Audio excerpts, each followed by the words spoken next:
राज्याचा अर्थसंकल्प आज जाहीर झाला। त्यामध्ये वारकऱ्यांसाठी 33 कोटी तर एक महामंडळ स्थापन करण्याचा निर्णय जो आहे तो राज्य शासनाने घेतलेला आहे। याच संदर्भात बोलण्यासाठी आपल्यासोबत देऊ संस्थांचे अध्यक्ष आहेत। सर, काय सांगाल, हा निर्णय जो आहे तो शासनाने दिलेला आहे, काय वाटतं या निर्णयाकडे पाहून? जगद्गुरू तुकाराम महाराजांचा हा 339वा पालखी प्रस्थान आहे। ही पंढरीची वारी ही जन्मोजन्मी चाललेली आहे।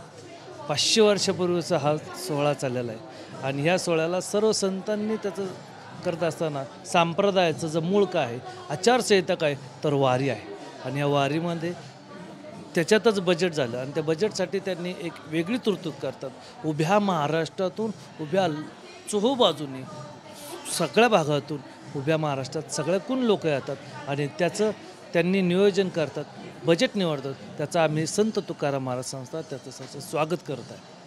नक्कीच आपण पाहिलं तर संत तुकाराम देहू संस्थान जे आहे ते या निर्णयाचं स्वागत करताना आपल्याला कोणच पाहायला मिळत आहे। रणजित जाधव, TV9 मराठी, देहू, पुणे।